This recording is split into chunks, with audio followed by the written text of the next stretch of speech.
25%, sir. Sir, how come common man can survive on this? Sir, I would like to read out the analysis of the Department of Economic and Policy Research in RBI, sir. Sir, the output losses of first pandemic year is around about 19.1 lakh crores. And then the second pandemic year, it was around about 17.1 lakh crores. And the 22-23 losses projected is around about 16.4 lakh crores. And if you look at the GDP, sir, the GDP growth, it came down from 8.9%, and it is projected to come down to 7%, sir. Sir, how come it may, I think, government need to focus more, and as per the analysis given, sir, the losses of the COVID and the GDP, to overcome this, sir, it will take up till 2034 to 35. So what is the government taking the measures to curtail the price rises, sir? Sir, the government should more focus on the alternate source of fuel, sir. Sir, I would like to highlight some of the issues, some of the imports here, sir. Sir, as per the statistics given, sir, the imports of the crude oil, is around about $170 billion, sir, which is 30% of our total imports, sir.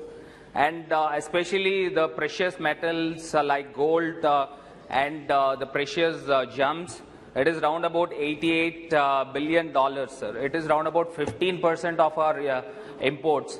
So in a way, sir, the totally it indicates around about $570 billion, sir. And the Indian rupee is dropped by 13.5% against the US dollar recently, sir. So how can we overcome all this? So I would like to give some of the fine suggestions here, sir. Sir, the government should more focus on alternative source of fuel.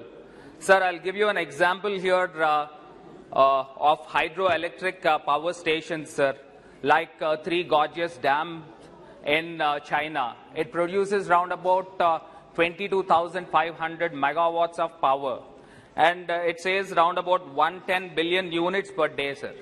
So how much power it is been producing for the consumption of the total China, sir? So likewise, the Atal Bihari ji, the Honorable former Prime Minister, has conceived and dreamt of interlinking projects, and in that we can create a big dams so that we can generate more power. In fact, our country, the Honorable Prime Minister is also planning for the alternate source of powers, as Supriya Sule ji has rightly mentioned here. By 2030, we are going to curtail the petrol and diesel.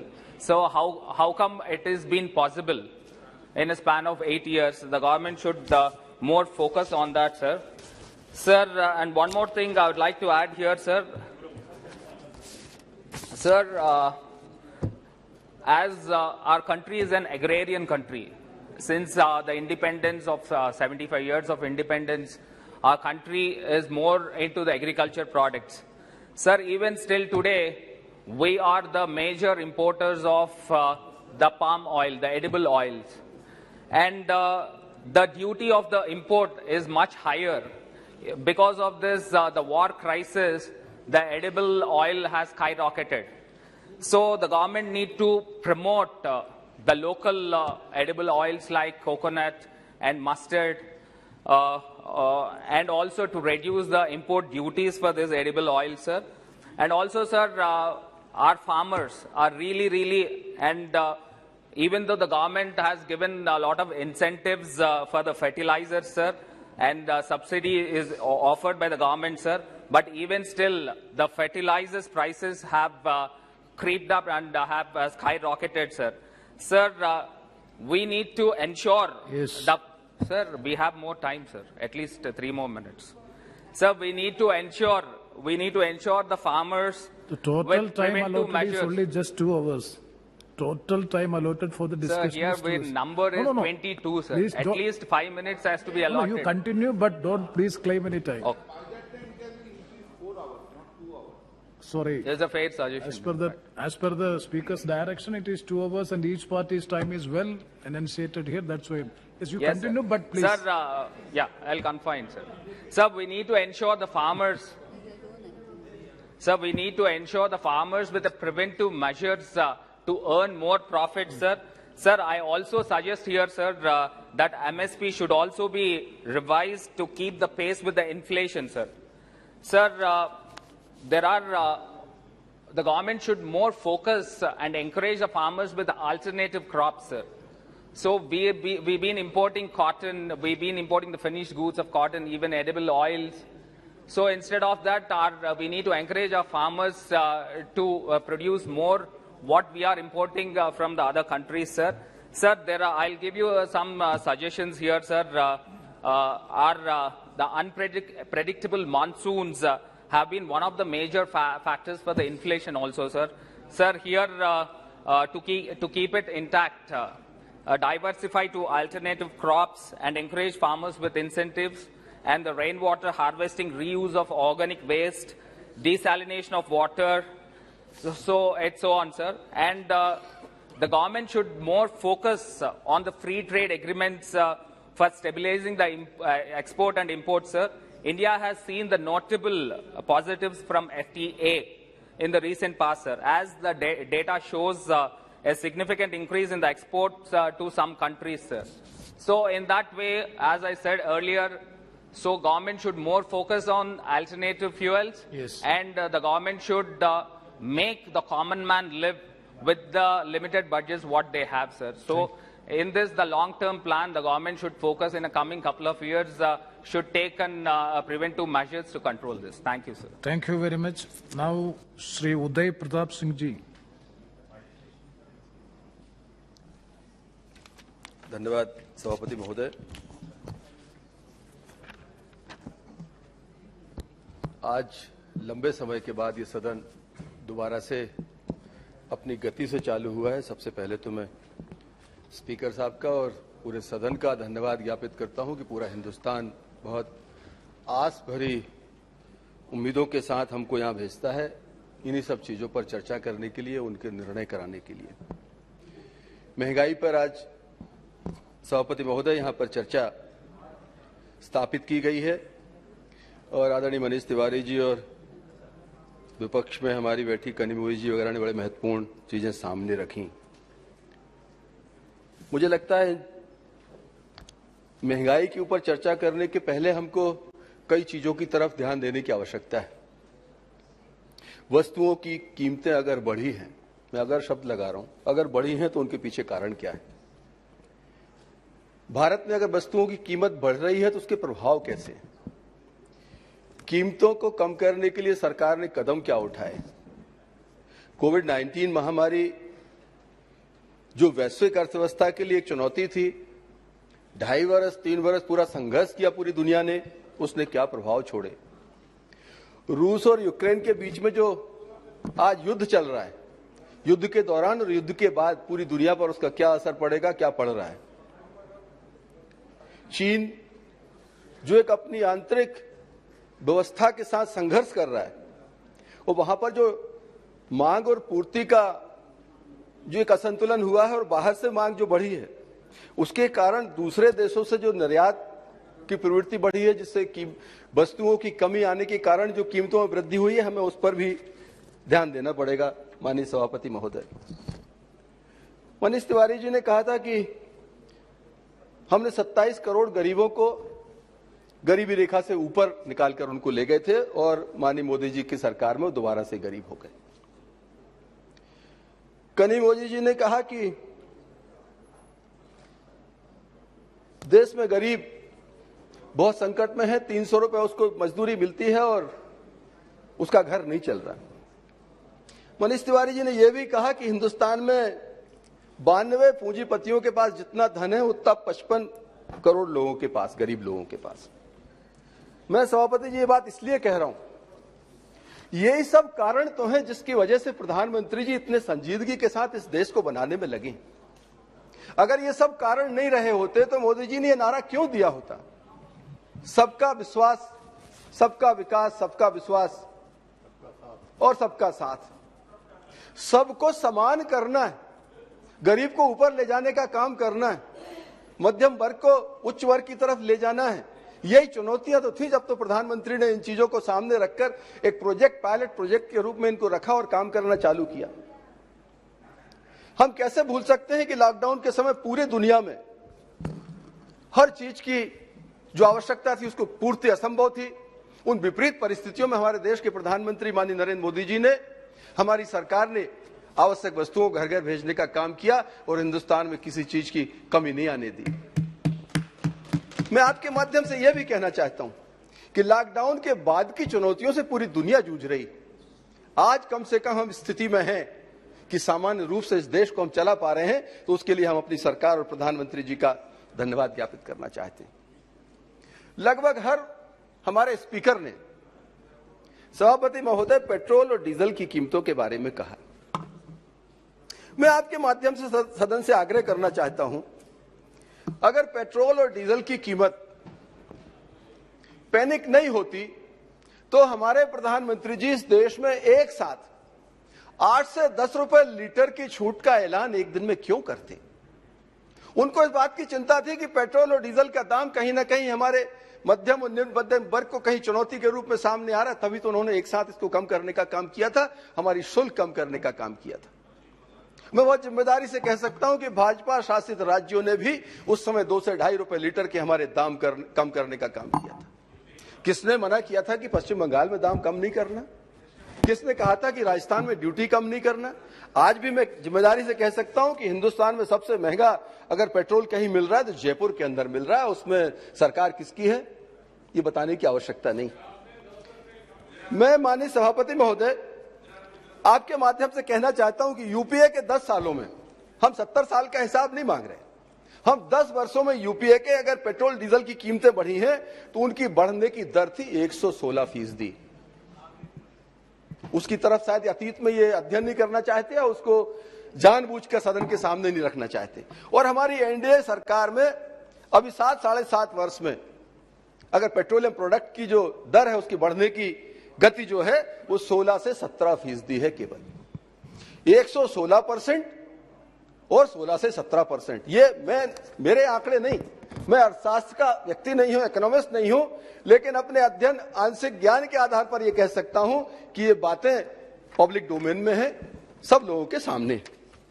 सभापति महोदय, मैं आपके माध्यम से आग्रह करना चाहता हूं, अगर पेट्रोल और डीजल की इतनी चिंता है और जैसा अभी हमारे विपक्षी दल के कई सदस्यों ने कहा कि जीएसटी काउंसिल की आड़ में वित्त मंत्री जी चीजों को छिपाने का काम करती हैं, तो एक बार अच्छे मन से जाएं जीएसटी काउंसिल में और वह प्रस्ताव रखें कि इस देश में पेट्रोलियम प्रोडक्ट जो है वो जीएसटी के दायरे में लाना है। और भारत सरकार जो जिस तरह जीएसटी का वितरण राज्यों को राज्यवार करती है, उस तरह से जीएसटी से प्राप्त पैसे को, पेट्रोलियम प्रोडक्ट के पैसे को पूरे देश में समान दर से वितरित किया जाएगा। ये तय क्यों नहीं कर लेते कि पूरे पेट्रोलियम प्रोडक्ट को जीएसटी में शामिल करें? जो राज्यवार कालाबाजारी होती है, एक राज्य में कीमत ज्यादा है दूसरे में कम है, उस कालाबाजारी से भी मुक्ति मिलेगी। और जो आरोप प्रत्यारोप लगते हैं महंगाई के, पेट्रोलियम प्रोडक्ट के, उससे भी मुक्ति मिलेगी। देश में आधे में अगर हम हैं राज्यों में सरकार, तो आधे में विपक्षियों की सरकारें भी हैं। ये कठिन निर्णय है, क्यों नहीं करते अगर विपक्षी दलों की इतनी चिंता है देशवासियों की तो। माननीय सभापति महोदय, मुद्रास्फीति की बात हमारे कई साथियों ने करी। मैं आपके माध्यम से कहना चाहता हूं कि मुद्रास्फीति अगर हम बहुत पुराने समय के आंकड़े निकालते हैं और आज माननीय मोदी जी की सरकार तक अगर हम उनका अध्ययन करते हैं तो 1973 में स्वर्गीय प्रधानमंत्री श्रीमती गांधी के समय अगर 16.9 मुद्रास्फीति की दर थी, 74 में 28.6 थी और 91 में आकर 14% थी। और फिर जब हमारे मनमोहन सिंह जी की सरकार जिस समय जाने वाली थी, उस समय मुद्रास्फीति की दर 11.6 थी। जो बाद में प्रधानमंत्री जी ने जब देश की कमान संभाली 2013-14 में, तो घटकर 6.67 आ गई और 2018-19 में तो 3.9 थी। कोविड के समय पूरी दुनिया जब संघर्ष कर रही थी, ये दर हमारी बढ़ी है, 6.8 हुई है। और आरबीआई का मानना है आज की तारीख में कि अगर ये 5.5 के आसपास रहती है तो एक आइडियल दर इसको हम मानते हैं, जिस पर हमारी सरकार कर रही है। लगभग उसी के आसपास ये सरकार इस दर को नियंत्रित करने का काम कर रही है। मैं जो आंशिक महंगाई है उसको जस्टिफाई नहीं करता। मैं ये नहीं कह रहा कि मांग और आपूर्ति के सिद्धांत में जब अव्यवस्था होती है तो कहीं ना कहीं इन चीजों का सामना देश को करना पड़ता है, समाज को करना पड़ता है। लेकिन सरकार उसके क्या कर रही है, सरकार उसकी किन चीजों में चिंता कर रही है, हमें इस बात को भी ध्यान में रखना पड़ेगा। आज स्टील की बात करी, स्टील और प्लास्टिक उद्योग में अब कच्चे माल पर आयात शुल्क में अगर कमी सरकार ने की है तो किस वजह से की कि महंगा स्टील इस देश में ना मिले, स्टील सही दरों पर मिले, हमारा जो इंफ्रास्ट्रक्चर है, हमारा जो गरीब जिसका प्रधानमंत्री आवास बन रहा है उसको सही दाम पर स्टील मिले। इसके कारण ही तो आयात शुल्क में कमी की है। और आज आप पूरा देश देख रहा है कि स्टील में लगातार कीमतों में गिरावट आई है और मुझे लगता है कि थोड़ी बहुत कमी आने के बाद में हम फिर पुरानी स्थिति में पहुंच जाएंगे। आज स्टील के जो उत्पाद हैं, उत्पादों के ऊपर निर्यात शुल्क लगाया गया है जिससे चीजें बाहर न जाएं, हिंदुस्तान का माल हिंदुस्तान में रहे। आयात शुल्क में कमी की है। खाद्य तेलों में चालू और अगले वित्तीय वर्ष के दौरान सरकार ने 20 लाख टन सोयाबीन का कच्चा तेल और सूर्यमुखी के कच्चे तेल को शुल्क मुक्त अनुमति प्रदान की है आयात को। तो यह इसलिए की है कि तेलों के दाम न बढ़े। आज उज्ज्वला गैस की हम बात करते हैं माननीय सभापति महोदय। उज्ज्वला गैस अगर गैस में लग रहा है कि इसकी दर महंगी है, तभी तो माननीय प्रधानमंत्री जी ने 200 रुपए की राज्य सहायता देने का काम किया। अगर इसके दाम ठीक होते तो राज्य सहायता की आवश्यकता नहीं थी। अगर प्रधानमंत्री को चिंता हुई तभी उन्होंने राज्य सहायता यहां पर प्रदान की। और जब यूपीए 2 में हम लोग यहां बैठते थे, अधीर रंजन जी आपको याद होगा कि उस समय इस बात के लिए संघर्ष होता था कि एक साल में सरकार ने घोषणा की कि हम 6 से 8 सिलेंडर देंगे और जिद्दोजहद से सदन में चलती थी कि 6 से 8 नहीं, आप 12 सिलेंडर दीजिए। आखिर अचानक क्या हुआ कि यूपीए 2 में सिलेंडर की संख्या की बात करते थे और आज माननीय प्रधानमंत्री नरेंद्र मोदी जी के नेतृत्व में इस देश में इस बैरियर को खत्म किया है और पूरे हिंदुस्तान में जब जिसको जितना सिलेंडर लगे वो उपयोग कर सकता है।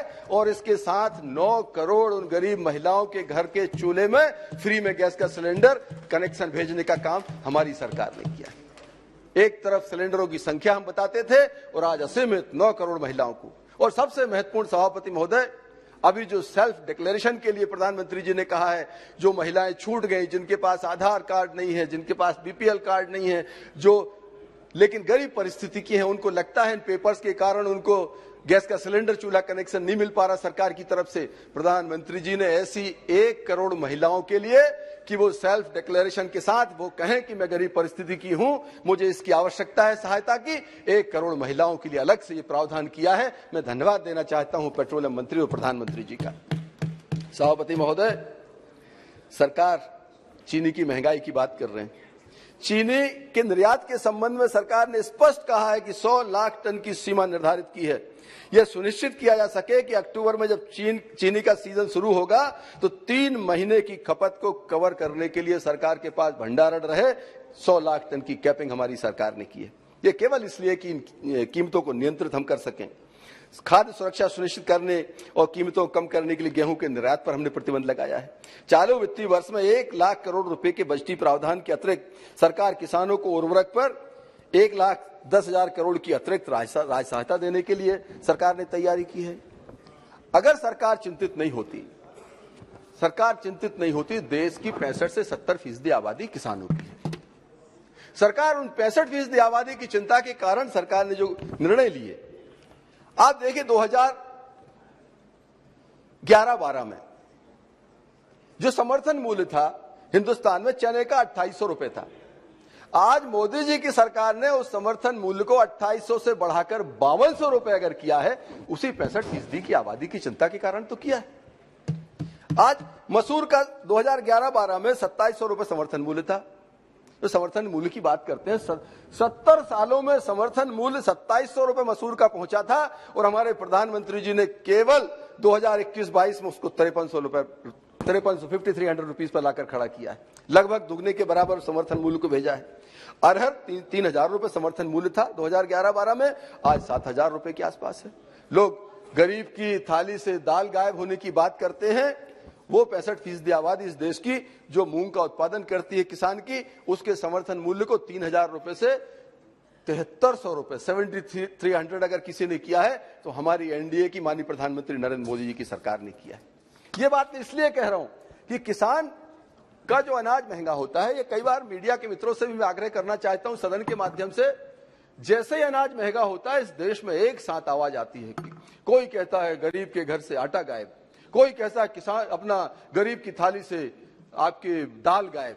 मैं आग्रह करना चाहता हूं, जब 65% आबादी उत्पादक है इस देश की, किसान, छोटा किसान, मैं 2 मिनट में खत्म करूंगा, अब I am only second speaker sir.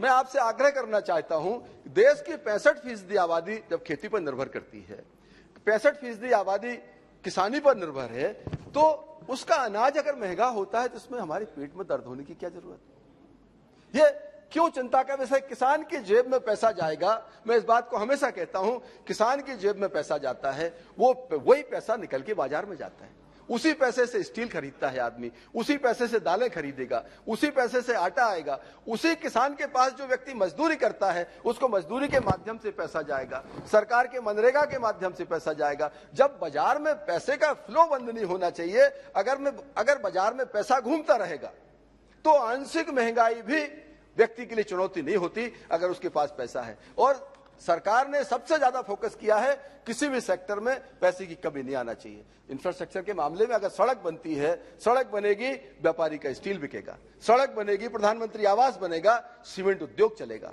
वो चलेगा तो हमारे कारपेंटर को काम मिलेगा, बिजली का सामान बिकेगा, कलर बिकेगा, मजदूरी मिलेगी।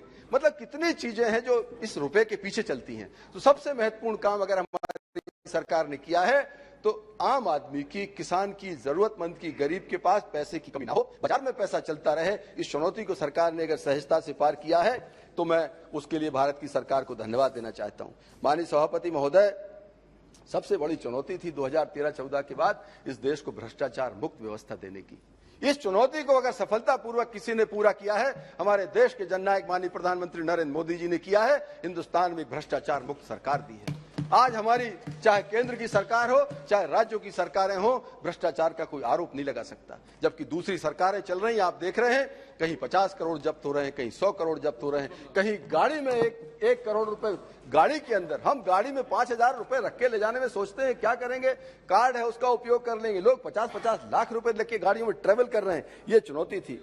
हमारे प्रधानमंत्री जी ने गरीब को घर देने का काम किया है। माननीय सभापति महोदय, सबसे महत्वपूर्ण इस देश में उस गरीब के पास बड़ा आदमी अपना मकान, अपनी जमीन उसके अंदर मॉर्गेज करके बैंक से पैसा ले सकता था, संपत्ति अपना रख के कर्ज ले सकता था, लेकिन गरीब के पास इस तरह का कोई कागज नहीं होता था, अधिकार नहीं होता था। हमारे प्रधानमंत्री जी ने गरीब को जिस जगह पर वो रह रहा है उसको भू अधिकार देने का काम किया है और उस अधिकार पत्र को भी बैंक में वो रहन रख सकता है, बैंक में रख के पैसा उठा सकता है। इसको भी एक बड़े मदद के रूप में इस देश में हमारे प्रधानमंत्री ने गरीब के लिए की है। किसान को एमएसपी दी है, सम्मान निधि दी है और सबसे महत्वपूर्ण जो हमारा अति निम्न वर्ग है जिसके लिए लोग चिंता कर रहे हैं।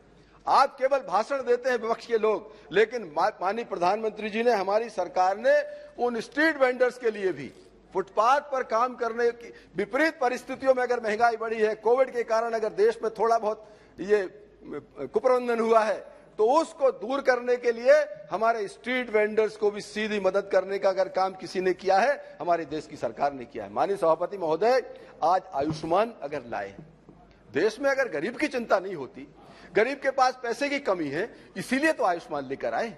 दुनिया का सबसे बड़ा हेल्थ प्रोग्राम, सबसे बड़ा मेडिकल हेल्थ प्रोग्राम अगर किसी ने दिया है, हमारे हिंदुस्तान के हमारे प्रधानमंत्री माननीय नरेंद्र मोदी जी ने किया है। और आज आयुष्मान से करोड़ों लोग इस देश के कवर हुए हैं। नौजवान की चिंता करते हैं माननीय सभापति महोदय, नौजवान की चिंता है, इसलिए तो स्टार्टअप चालू किया। एक स्टार्टअप जो नौकरी के लिए नौजवान भागता था, स्टार्टअप के माध्यम से सैकड़ों लोगों को रोजगार देने का काम कर रहा है। माननीय सभापति महोदय, मैं अपनी बात समाप्त करने के पहले कहना चाहता हूं, आज हमारी सरकार काम करी। भाजपा शासित राज्य जो है, मैं अपने राज्य मध्य प्रदेश की आपके सामने 1 मिनट के अंदर रखना चाहता हूं। हमारे राज्य में जो बेटी बचाओ बेटी पढ़ाओ की हमारे किसी साथी ने बात की थी, हमारे यहाँ बेटी के जन्म पर 1,20,000 रुपए की FD कराते हैं। बेटी की शिक्षा फ्री है, 10th के पास उसको गाड़ी देते हैं, 12th के बाद में उसको स्कूटी देते हैं। बिटिया अगर मेडिकल पढ़ने जाए, किसी भी क्षेत्र में पढ़ने जाए, उसको उसकी फीस जमा करने का काम सरकार करती है। उसके विवाह में 52,000 रुपए 51,000 रुपए खर्च करने का काम करती है। बिटिया प्रेग्नेंट होती है तब उसे देने का हम काम करते हैं। वो बच्चे को जनती है, उसके बाद बच्चे के जन्म के बाद माँ को लड्डू खाने को मिले, इस बात के लिए सरकार पैसा देती है। जन्म से मृत्यु तक मदद करने वाली हमारी सरकारें हैं। हमारी सभापति महोदय, आपके सामने मैं यह आग्रह कर रहा हूं। साथ ही अंत में कहूंगा कि हमारे प्रधानमंत्री जी ने लगातार गरीबों की, किसानों की मदद की है। मैं सदन के माध्यम से वित्त मंत्री जी को और हमारे प्रधानमंत्री जी को धन्यवाद भी देता हूं। हमारी सरकार का जो निम्न मध्यम वर्ग है, मध्यम वर्ग और निम्न मध्यम वर्ग, वो हमारी सरकार की प्राथमिकता में है। वो निम्न मध्यम वर्ग जिस दिन इस देश में आर्थिक रूप से एक व्यवस्थित चलने लगेगा, मुझे लगता है कि हमारी चुनौती खत्म हो जाएगी, क्योंकि निम्न मध्यम वर्ग सबसे ज्यादा इस समय उम्मीद रखता है सरकारों से। मैं भी इस सदन के बाद आपके माध्यम से माननीय वित्त मंत्री जी से आग्रह करूंगा कि भविष्य में हमारे इस निम्न मध्यम वर्ग के साथियों की तरफ से भी हम उनको भी और राहत देने का काम करेंगे, जिस तरह से गरीब और किसान की हमने मदद की है। अंत में ये कहते हुए, हमारे मोदी जी की जो सोच है, मोदी जी को जो देश के लिए चिंता है, मैं 2 लाइन में कहना चाहता हूं। अधीर रंजन जी, मोदी जी जो सोचते हैं देश के लिए, क्या सोचते हैं? तेरी खैरियत का ही जिक्र रहता है दुआओं में। मोदी जी की जो सब भावना है, तेरी खैरियत का ही जिक्र रहता है दुआओं में। मसला सिर्फ मोहब्बत का ही नहीं, मसला सिर्फ मोहब्बत का नहीं, तेरी फिक्र का भी है, देश की फिक्र का, तेरी फिक्र का भी है।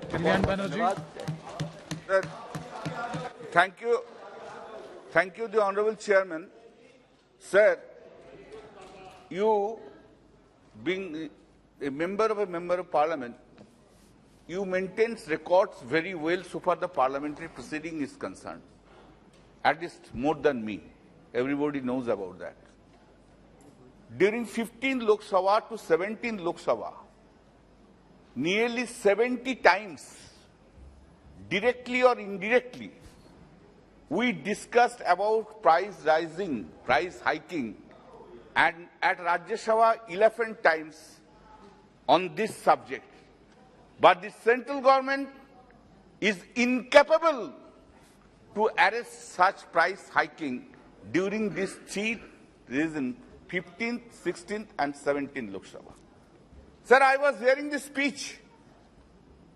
One honorable member was telling that because of COVID, the price hiking is there. May I ask these questions to this House? Before COVID, whether price hiking was not there in the country itself? Inflation has not been increased here. What did you do? Now another alibi has come. The alibi is Ukraine and Russian battle. That's why the world market has gone down. This price hiking is there. Okay. Before Ukraine and Russia's battle began, was there not price hiking? Why did you not say?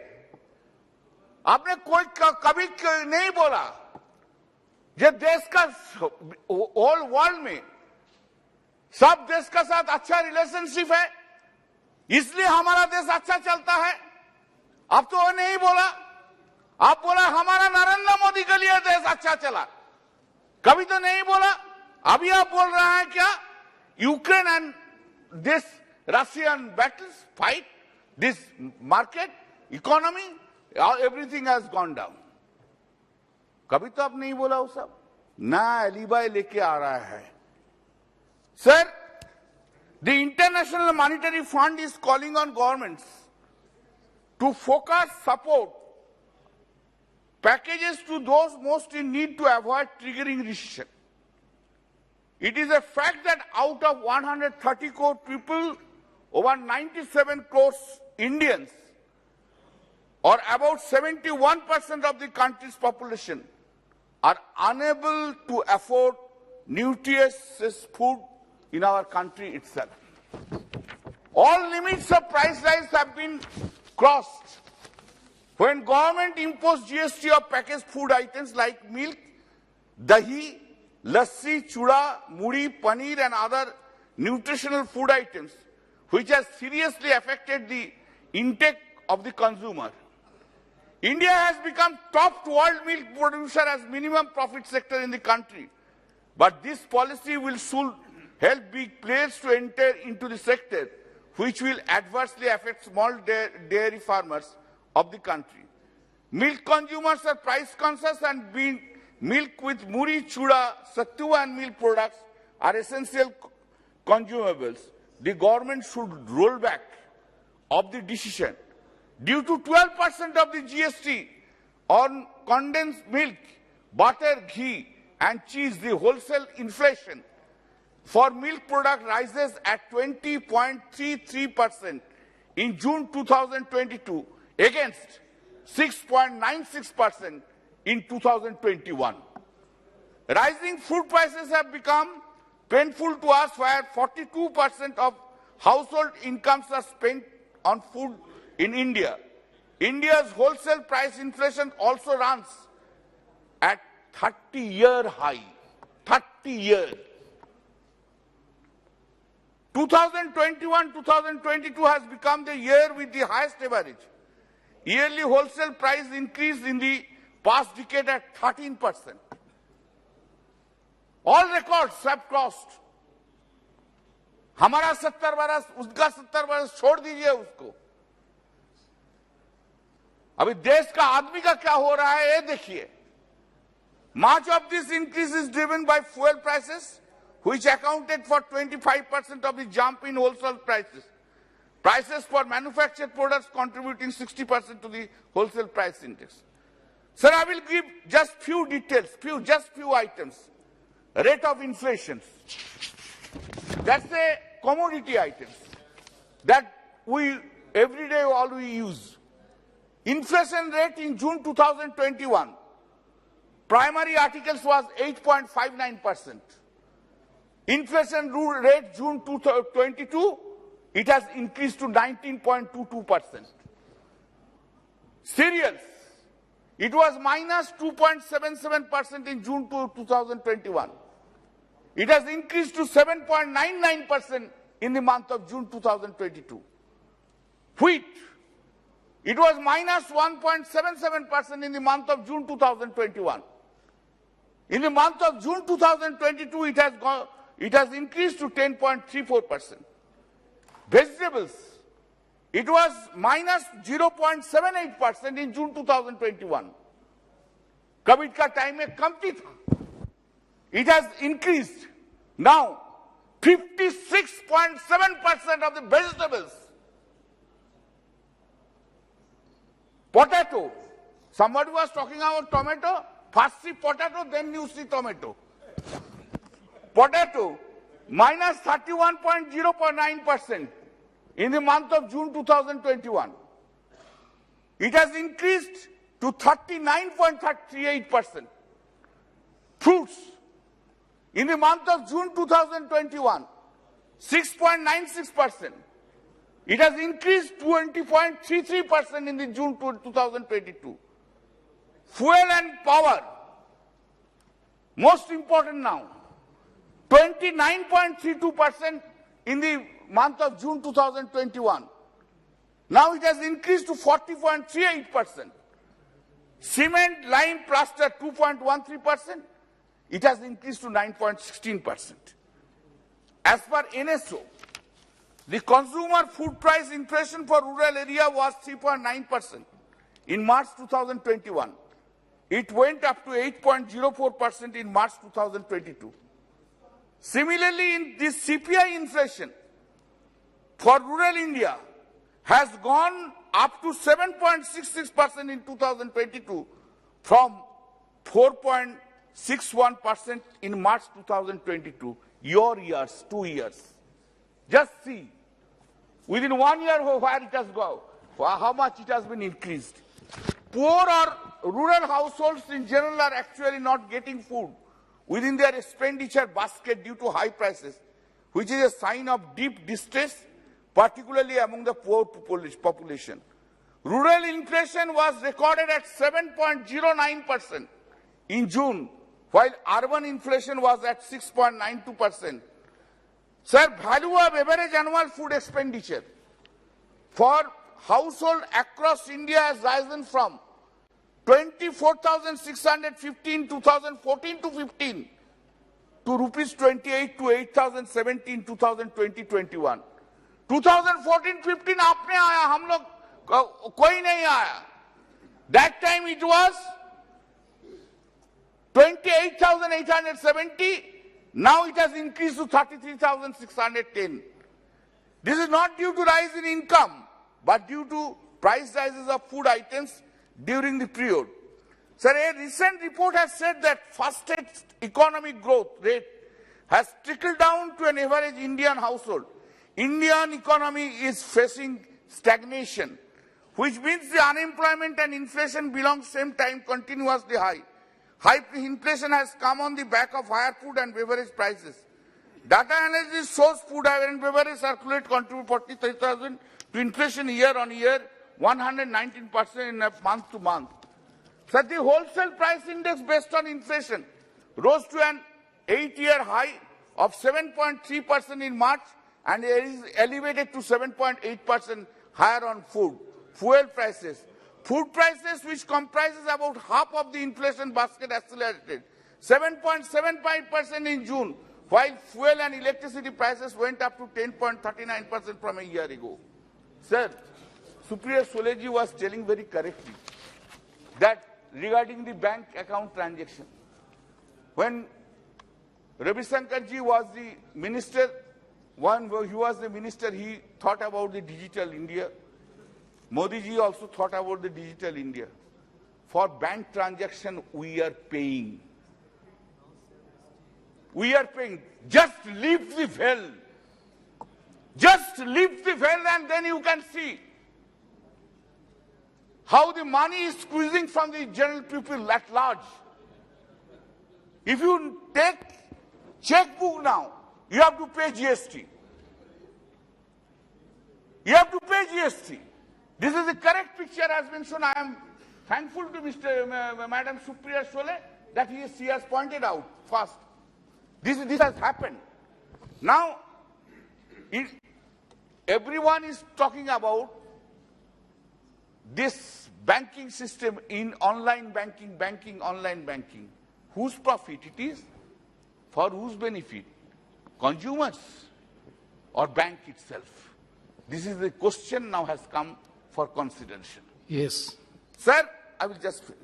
In case of subsidized LPG, direct benefit transfer of domestic LPG was rupees 22,726 crore in 2019-20, which came to rupees 6,658 crore in 2020-21. I do not want to burden. Please leave the I do not want to burden with more statistics. What I am on. Leave the What statistics. I am on, sir, I am not on statistics now. Sir, I have an appeal. I have an appeal to each everyone. This is discussions we are taking place. I have given you this statistics.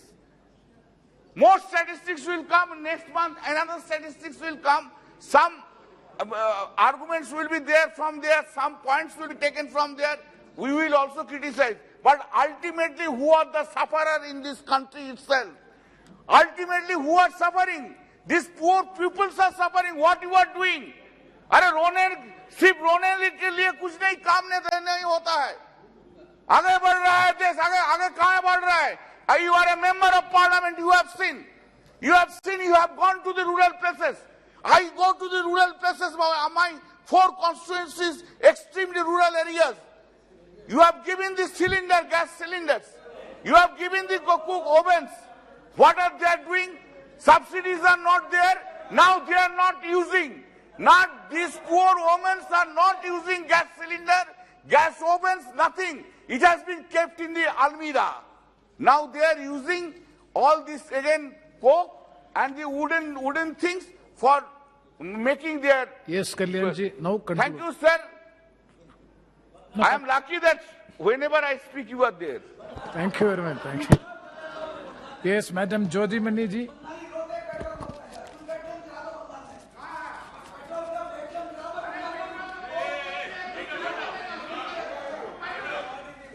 Manbamai. Sir, my time is running Yes, out. you, please. மாண்புமிகு சபாநாயகர் அவர்களுக்கு வணக்கம். விலைவாசி உயர்வு தொடர்பான விவாதத்தில் பங்கேற்க என்னை அனுமதித்தமைக்கு நன்றி. நான் ஒரு சாதாரண கிராமத்தில் விவசாய குடும்பத்திலிருந்து வருகிறேன். எங்கள் குடும்பத்திற்கு 10 ஏக்கர் தரிசு நிலமும் ஒரு கிராமத்து வீடும் உள்ளது. மழை பெஞ்சா அங்க ஏதாவது விளையும். மழை பெய்யல அப்படின்னா அது ஒரு வானம் பார்த்த வறுமையான பூமி. ஆடுனா ஒரு 20 ஆடு மேய்க்கலாம். அந்த 20 ஆடு மேய்க்கிற வருமானம் தான் ஒரு விவசாய குடும்பத்திற்கு மிச்சமாகும். ஒரு விவசாய குடும்பத்திற்கு இந்த நிலைமைனா ஒரு விவசாய கூலி தொழிலாளர்கள் வெறும் 100 நாள் வேலையை நம்பி மட்டும்தான் இந்த ஆட்சியில் இருக்காங்க.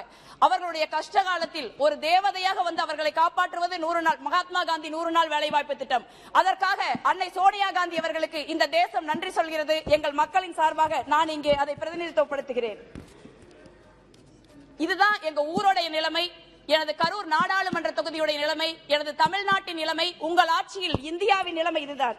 விவசாயத்திற்கும் சிறு குறு நடுத்தர தொழில்களுக்கும் உங்கள் ஆட்சியில் ஆதரவில்லை. வெறும் கார்ப்பரேட்டுகளுக்கும் பெருமுதலாளிகளுக்கும் கைகட்டி உங்கள் அரசாங்கம் சேவகம் செய்கிறது. அண்டை நாடான இலங்கைக்கு சென்று மின்சார ஒப்பந்தத்தை இந்தியாவில் உள்ள உங்கள் நண்பரான கார்ப்பரேட்டுகளுக்கே கொடுக்க வேண்டும் என்று பேரம் பேசுகிறது. இந்தியாவில் வேற எந்த பிரதமரும் இப்படி வெளிநாட்டிற்கு சென்று வெளிப்படையாக பேரம் பேசியதாக வரலாறு கிடையாது. இதனால் இலங்கை அரசியலில் ஒரு புயல் அடித்து ஓய்ந்திருக்கிறது. இதற்கெல்லாம் உங்களுக்கு துளி கூட வெட்கமில்லை. விமான நிலையங்கள், துறைமுகங்கள், மின்சார ஒப்பந்தங்கள், ஊடகங்கள் முதல் 5G அலைக்கற்றை வரை உங்கள் நண்பர்களுக்கு மட்டுமே கிடைக்கிறது. நீங்கள் ஆட்சிக்கு வந்த 8 ஆண்டுகளில் உங்கள் நண்பர்களில் ஒருவரான அதானி இந்தியாவில் மட்டுமல்ல, ஆசியாவில் மட்டுமல்ல, உலகிலேயே 4வது பெரிய பணக்காரராகிவிட்டார். இப்படியான அற்புதங்கள் நடக்கும் உங்கள் நல்லாட்சியை நாங்கள் காங்கிரஸ் உள்ளிட்ட எதிர்க்கட்சிகள் வரிசைகள் நின்று வாழ்த்து பாடாமல் எதிர்த்து நின்று சாதாரண மக்களுக்காக, விலைவாசி உயர்வுக்காக, கொடுங்கோன்மையான GST வரிக்காக போராட்டம் நடத்துகிறோம். பெட்ரோல் டீசல் விலை உயர்வு, சமையல் எரிவாயு விலை உயர்வுக்காக போராடுகிறோம் என்று பொங்கி எழுகிறீர்கள். உங்கள் கோபம் நாடாளுமன்றத்திற்குள்ளே போராடி கொண்டிருக்கும் எங்களை நாடாளுமன்றத்திற்கு வெளியே அனுப்பி வேடிக்கை பார்க்கிறது. சில புள்ளி விவரங்களை உங்கள் பார்வைக்கு சமர்ப்பிக்கிறேன். காங்கிரஸ் ஆட்சியில் அரிசி ரூபாய் 26, பாஜக ஆட்சியில் 36, கோதுமை 20, இங்கே 30, துவரம்பருப்பு காங்கிரஸ் ஆட்சியில் 69, பாஜக ஆட்சியில் 101, உளுந்தம்பருப்பு 65, 103, கடலை எண்ணெய் 122, மோடி ஆட்சியில் 184, கடுகு எண்ணெய் 95, மோடி ஆட்சியில் 183, வனஸ்பதி 73, உங்கள் அற்புதங்கள் நிகழ்த்தும் ஆட்சியில் 160, சூரியகாந்தி எண்ணெய் 96, உங்கள் ஆட்சியில் 188, பாமாயில் ஏழை எளிய மக்கள் அதிகம் பயன்படுத்தும் ஒரு சமையல் எண்ணெய் காங்கிரஸ் ஆட்சியில் 74, உங்கள் ஆட்சியில் 156. இந்த விலை உயர்வில் உங்கள் பெரிய மனது திருப்தி அடையவில்லை. அரிசி, பருப்பு, சமையல் எண்ணெய், பால், தயிர், மருத்துவமனையில் அறைகள், அவசர சிகிச்சை பிரிவு, ஏன் மின்மயானம் வரை 5% கொடுமையான GST வரியை நீங்கள் விதித்திருக்கிறீர்கள். பால் குழந்தைக்கு கொடுக்கும் ஒரு பொருள். ஒரு ஏழை தாய் 100 நாள் வேலையை மட்டுமே நம்பி இருக்கின்ற ஒரு ஏழை தாய் பாலுக்கு கூட 5% GST வரி போட்டா அவங்க எப்படி குழந்தைக்கு பால் வாங்கி ஊத்துவான்னு கொஞ்சமாவது யோசிச்சிருக்கீங்களா? ஒரு நிதியமைச்சர், அதுவும் அவர்கள் ஒரு பெண் என்பதற்காக அவர்கள் தான் பொறுப்பேற்க வேண்டும் என்று சொல்லவில்லை. ஆனால் ஆண்களை விட கூடுதலாக சென்சிட்டிவிட்டி இருக்க வேண்டிய ஒரு நிதியமைச்சர் பாலுக்கு போய் வரி போடலாமா? அரிசிக்கு போய் வரி போடலாமா? பருப்புக்கு போய் வரி போடலாமா? சாதாரண மக்கள் இங்கே எப்படி வாழ முடியும்? கல்விக்கு, பென்சிலுக்கு, ஒரு ஏழை எளிய குடும்பத்திற்கு ஒரு கல்விதான் எதிர்காலம். கல்விதான் அவர்கள் வரலாற்றை மாற்றி எழுகிறது. கல்விதான் அவர்களை சமூக ஒடுக்குமுறையிலிருந்து காப்பாற்றுகிறது. அப்படி கட்ட கல்வி கூட கற்க முடியாமல் பென்சிலுக்கு கூட வரி போடுகிறீர்களே, உங்களுக்கு எல்லாம் மனச்சாட்சி கிடையாதா? ஏழை எளிய மக்கள் அனைவருமே அரசாங்க மருத்துவமனையிலேயே வைத்தியம் செய்து விட முடியுமா? மருத்துவம் பார்த்து விட முடியுமா? அவர்கள் தனியார் மருத்துவமனைக்கு போக மாட்டார்களா? அவர்கள் தனியார் மருத்துவமனைக்கு போனால் அந்த மருத்துவமனை அறைக்கும் கூட 5% வரி போடுகிற ஒரு ஆட்சி ஆங்கில ஆட்சியை விட ஒரு கொடுமையான ஆட்சி என்பதை உங்களுக்கு புரியவில்லையா? மின்மயானம், எனது கரூர் நாடாளுமன்ற தொகுதியில் கரூர்ல ஒரு தனியார் மின்மயானம் இருக்கு. அதுக்கு 600 ரூபாய் சார்ஜ் பண்ணுவாங்க. அந்த 600 ரூபாயை கூட கொடுக்க முடியாமல் இறந்த மனிதர்களின் உடலை வைத்துக் கொண்டு அழுதவர்களை பார்த்து கலங்கி போய் நின்று என்னால் முடிந்த உதவி செய்திருக்கிறேன். ஆனால் அப்படிப்பட்ட காட்சிகள் எல்லாம் உங்கள் கண்களுக்கு தெரியாது. ஏனென்றால் இது கார்ப்பரேட்டுகளுக்கு கைகட்டி சேவம் செய்கிற ஒரு ஆட்சி. இந்தியாவில் பிறந்தது முதல் இறந்தது வரை வரி போடுகிற ஒரு அரசாங்கம் இருக்கிறது என்றால் அது நரேந்திர மோடியின் அரசாங்கமாகத்தான் இருக்கும். இந்த பிறந்தாலும் சரி இறந்தாலும் சரி, இறந்த பிறகும் கூட ஒரு மனிதர் ஒருவருடைய வாழ்வு நிம்மதியாக இருக்கக்கூடாது என்று நினைக்கிற ஒரு கொடுங்கோன்மை உங்களுடையது என்று குற்றம் சாட்டுகிறேன். கேஸ் சிலிண்டர் விலை காங்கிரஸ் ஆட்சியில 410 ரூபாய், உங்களோட அச்சேதன் ஆட்சியில 1100 ரூபாய். 2 கோடி பேர் நாங்க எல்லாருக்கும் சிலிண்டர் கொடுத்தோம்னு சொல்றீங்க. சிலிண்டர் காங்கிரஸ் ஆட்சியில், மன்மோகன் சிங் ஆட்சியில் இலவச சிலிண்டர் துவங்கி வைக்கப்பட்டது. இன்னைக்கு நீங்க சிலிண்டர் கொடுத்தோம்னு சொல்றவங்கல்ல 2 கோடி பேர் ஒரு வருஷமா ஒரு சிலிண்டர் கூட புக் பண்ணல. அவங்க முன்ன மாதிரி விறகுக்கே போறாங்க. அப்ப பெண்களுடைய கண் பார்வை பாதிக்கப்படுகிறது, அவர்களுடைய உடல்நலம் பாதிக்கப்படுகிறது. அது மட்டும் உங்களுக்கு அக்கறை கிடையாது. ஆனா இதெல்லாம் நாங்க போராடணும். 1082 ரூபாய் சிலிண்டர் அப்படின்னு நாங்க பதாகை உயர்த்தினா அது குற்றம் என்று நீங்கள் குற்றம் சாட்டுகிறீர்கள். அடுத்து பெட்ரோல் டீசல். காங்கிரஸ் ஆட்சியில 2014-15 72,160 கோடி ரூபாய் வரி, பெட்ரோலுக்கு 29,279 கோடி ரூபாய், டீசலுக்கு 42,881 கோடி ரூபாய். உங்கள் பகல் கொள்ளை ஆட்சியில் 3,92,000 கோடி ரூபாய் வரி, டீசலுக்கு 1,21,073 ரூபாய், பெட்ரோலுக்கு 2,70,270 கோடி ரூபாய். இது பகல் கொள்ளை இல்லாம வேற என்ன கேட்டா என்ன சொல்லுவீங்க? காங்கிரஸ் ஆட்சியில எண்ணெய் பத்திரம் கொண்டாண்டாங்க, அந்த எண்ணெய் பத்திரத்தை நாங்க அடைக்கிறோம் ஒரு பச்சை போய் சொல்வீங்க. எண்ணெய் பத்திரங்கள் வாஜ்பாய் அவர்கள் ஆட்சியில கொண்டாடப்பட்டது. 9,000 crore அது கொண்டாந்தாங்க. அப்ப காங்கிரஸ் ஆட்சி முடிகிறப்ப 1,34,423 கோடி ரூபாய் தான் எண்ணெய் பத்திரங்கள் வாங்கப்பட்டிருந்தன. அதுல 2 பத்திரங்கள் மட்டும்தான் நரேந்திர மோடி அவர்கள் ஆட்சியில் முதிர்ச்சி அடைஞ்சிருக்கு. 2015 ஒவ்வொரு பத்திரமும் 1,750 கோடி, 3,000 கோடி. அப்ப 1,30,30,923 கோடி ரூபாய் தான் எண்ணெய் பத்திரங்கள் உங்க பட்ஜெட் டாக்குமெண்ட் சொல்லுது. அப்ப நீங்க 3,000 கோடி தான் கட்டியிருக்கீங்க, அதுக்கப்புறம் வட்டி மட்டும் தான் கட்டியிருக்கீங்க. அப்ப மீதமுள்ள 3,88,500 கோடி ரூபாய் எங்க போச்சு நான் கேட்க விரும்புறேன். எதற்கு சாதாரண மக்கள் மீது வரி போடுகிறீர்கள்? இதுவே மக்கள் இருந்து கொள்ளையடிச்ச காசு தான். அந்த கொள்ளையடிச்ச காசை மக்களுக்கு திருப்பி தராம அந்த பணம் எங்க போகுது? 2020 மட்டும் கார்பரேட்டுகளுக்கு, உங்கள் நண்பர்களுக்கு, பெருமுதலாளிகளுக்கு 1,45,000 கோடி ரூபாய் கார்பரேட் கடனா கொடுத்திருக்கீங்க. அந்த கடன் எல்லாம் கார்பரேட் வரி தள்ளுபடியா இருக்கு. அதெல்லாம் திரும்பி உங்களுக்கு எலக்ட்ரல் பாண்ட் தேர்தல் பத்திரங்களா வருது. அந்த பத்திரங்கள் பாஜகவுக்கு, எதிர்கட்சிகளின் ஆட்சியை கவுக்க பயன்படுது. சாதாரண மக்கள் அரிசிக்கு, பருப்புக்கு, பாலுக்கு போராடுறாங்க. ஆனா நீங்க எம்எல்ஏக்களுக்கு 100 கோடி, 200 கோடி, 300 கோடின்னு விலை பேசுறீங்க. இதெல்லாம் சாதாரண மக்களை உறிஞ்சி வருகிற ஒரு ஆட்சி என்பதை நீங்கள் மறந்து விட வேண்டாம். இதெல்லாம் உங்களுக்கு வேலை வாய்ப்பின்மை உச்சத்துல இருக்கு. நீங்க ஜப்பான்ல 4.4% வேலை வாய்ப்பின்மை, ஜெர்மனில 6.9%, இஸ்ரேல்ல 8.8%, பாகிஸ்தான் 9.4%, நேபாள் 9.5%, அமெரிக்கா 9.6%, இலங்கை 26.1%, இந்தியா 28.3%. இதற்கெல்லாம் நீங்கள் வெட்கப்பட வேண்டும். இதையெல்லாம் எதிர்த்து நீங்க போராடினால் எதிர்கட்சிகளுக்கு, காங்கிரஸ் கட்சி தலைவர்கள் நீங்க அமலாக்கத்துறை அனுப்புவீர்கள். உங்கள் அமலாக்கத்துறைக்கெல்லாம் நாங்கள் அஞ்ச மாட்டோம். இவ்வளவு பெரிய ஒரு விஷயத்தை நீங்க பகல் கொள்ளையை நடத்திக்கிட்டு விலைவாசி உயர்வுக்கு போராடக்கூடாதுன்னு சொல்றீங்க. 27 கோடி மக்களை மன்மோகன் சிங் அரசு வறுமையிலிருந்து வெளியே எடுத்தது. நீங்க 23 கோடி மக்களை வறுமையில தள்ளி இருக்கீங்க. அதன் மேல விலைவாசி உயர்வு வேற. இந்த விலைவாசி உயர்வை கட்டுப்படுத்துங்கள், ஜிஎஸ்டி வரியை திரும்ப பெறுங்கள், இல்லை என்றால் ராஜினாமா செய்துவிட்டு வீட்டுக்கு போங்கள். நன்றி. Thank you. Sri Jaydev Gallaji.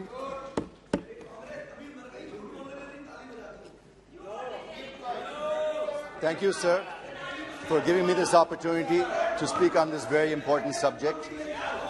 Please. Sir, I hope my time starts now. Yeah, please.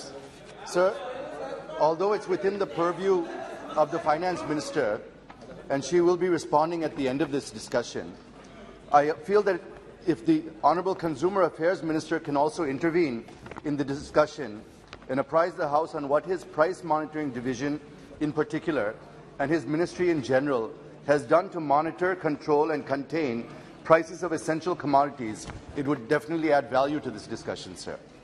Sir, I would like to thank the Honorable Speaker for permitting me to take up the discussion on price rise, which is really hitting the common man. It is a double whammy for the poor and the middle class. First, they suffered due to the pandemic, and now the skyrocketing of essential commodity prices. running inflation, and hike in fuel prices are adding fuel to the fire, sir.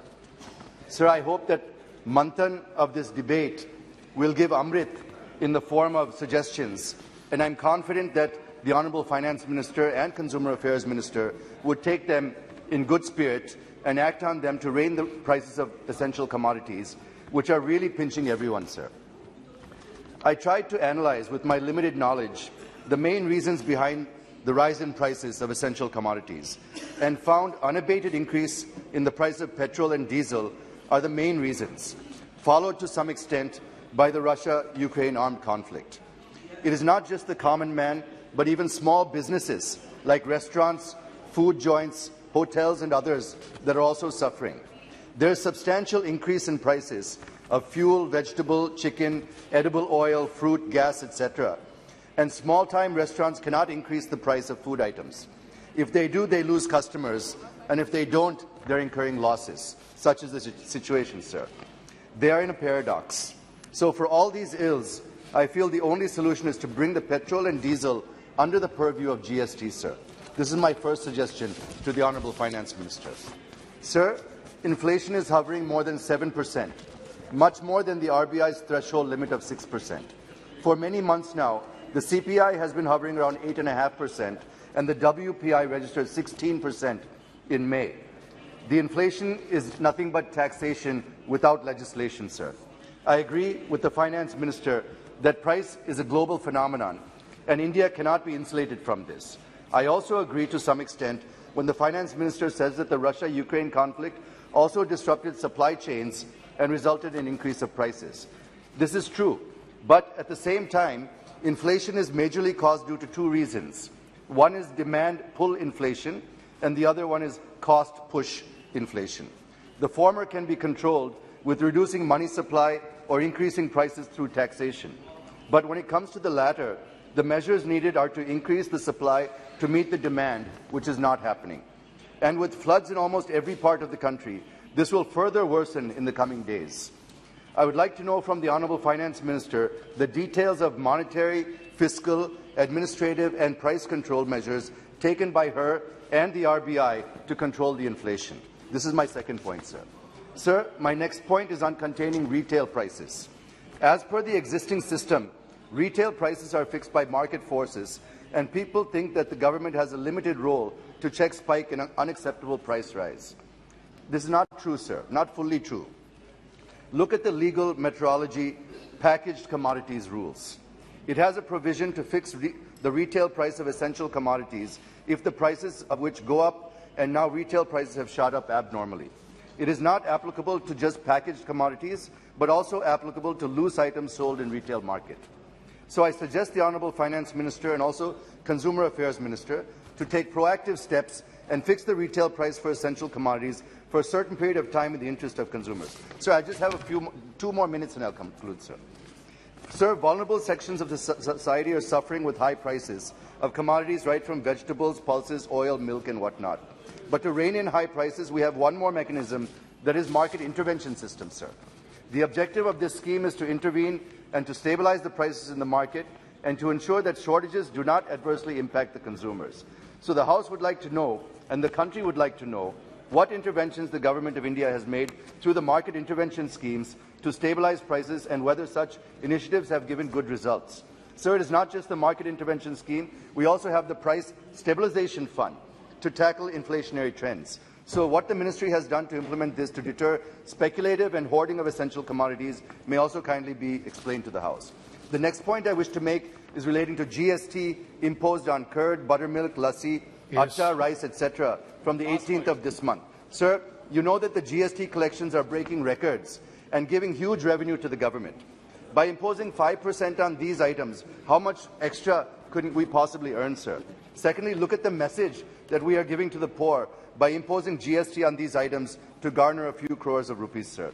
So I appeal to the Honourable Finance Minister and to the government to remove the GST on packaged or pre-packaged items, which will give a sigh of relief to the common man. Fine. Oil is also an essential item in the kitchen, sir, whose prices have also gone up. And to address this, the Government of India has allowed duty-free import of 20 lakh tons of crude soybean and crude sunflower. Yes. I feel this quantity is not enough, sir. Hence, I request for increasing the quantity by 20 lakh more tons with duty-free, which will further soften prices of edible oil in the country, sir. Sir, my last point, I've seen in some reports recently that says that India has 0% chance for recession, sir. Sir, with the global recession already underway in some regions, and which is quickly spreading to other parts of the world, how will India be immune to such a global recession? May kindly be explained, sir. Thank and you. if we are not immune, what is the financial impact on India, and what are we going to do to prepare for this? And how will this global recession impact the inflation in India further? Thank you, sir, for giving me the time. And Thank I you. look forward to the response from the Finance Minister. Thank you very much. Now, next, Shri A.M. Arif. It is decided to conclude the debate by 6:30, 6:45. The Minister has to reply. So all the members are requested to confine. Pardon? No. This is the direction from the Honorable Speaker. Arif. Sir, I take this opportunity to thank this government for their magnanimity to allow a discussion on price rise on the floor of this House after 2 weeks of the constant protests by the opposition parties both in and outside the Parliament. Sir, in the discussion on price rise, currency depreciation and inflation, unemployment, you cannot escape just terming these as global phenomena. Sir, the BJP members every now and then remind us about worshipping the Gomata, and they are trying to scientifically prove the medicinal benefit of products like Panchagavya made of cow milk and curd, urine and cow dung. Sir, I would like to get an answer from my colleagues in BJP on why they are dishonoring the Gomata by levying a 5% GST on products like milk and curd. No doubt, sir. Gomata will curse this government. Definitely, sir. Now, thanks to this government, cow dung and urine are exempted from GST. I have only a humble request to this government not to bring them also under the purview of GST in next round. So this government has been arguing for the past few days that the decision to levy 5% GST on products like packed rice was taken unanimously in the GST Council. Sir, in the GST Council, it was informed that it would be applicable only for sales in big shopping malls, and what this government has tried to make it applicable for all kinds of shops through the back doors. Rice is the staple food of Kerala, and on behalf of the people and government of Kerala, I express my strong protest on charge of 5% GST on rice and rice products. Sir, the price of domestic LPG cylinder has become 1,083 rupees now from just 263 rupees in 2014. Sir, you started giving subsidy amount to bank accounts saying that subsidy will reach real beneficiary. And for the first 1 year, you are not paying, for the past 1 year, you are not paying even a single paisa as subsidy amount. Now real beneficiary is none other than the central government. So this government introduced PM Ujjwala Yojana to provide free gas connection to poor households, and large holdings of the Prime Minister were kept in the almost all petrol pumps, pricing him. Sir, what is the current status of this scheme, sir? Since 2020 and 22, not even a penny is spent by this government for the Ujjwala Yojana also. The answer given to the Honorable Comrade A.A. Rahim in the Rajya Sabha. There is a answer is keeping in my hand. There is no single money to give the Ujjwala Yojana. So I request the government to remove such hoardings kept in deceive the people of the country now at least.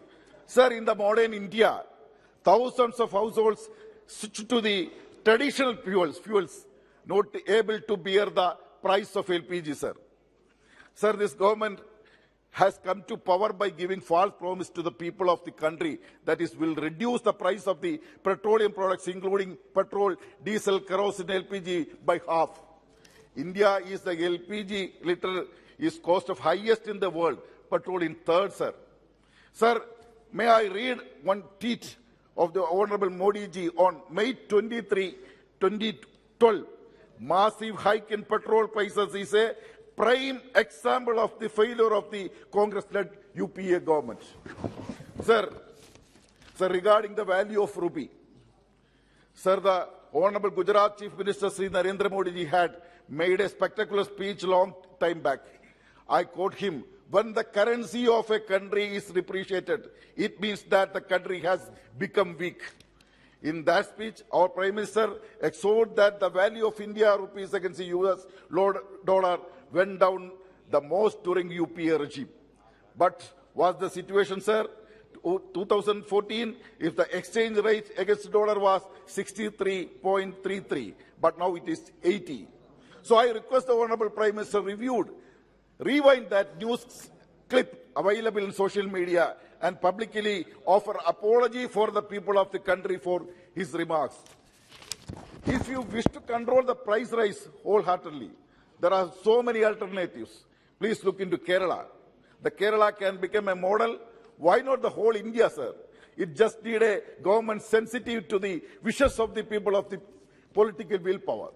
Sir, I am proud of the decision taken by the LDF government not to increase the price of 13 essential food items sold through the Maveli stores in every nook and corner of the state, and that it has kept in the word for the past 6 years. Sir, 1 minute. Let me just read out the price of the sub-essential items with no change in price for the past 6 years for the information of the members. Sir, sugar, sir, open market 40. We are giving 22. Sir, red chili, open market 116. We are giving 37 only. Sir, coriander, sir, open market 72.50. We giving 39.50. Sir, now we are going to give. We are decided to give the 14 essential items free of cost to the 80 households here, 80 ration card holders. Yes. Sir, this is the model in India. They can use this idea, this model to keep the price rise in the nation. I conclude my speech. Thank you. Srimati Jaikaur Meena ji.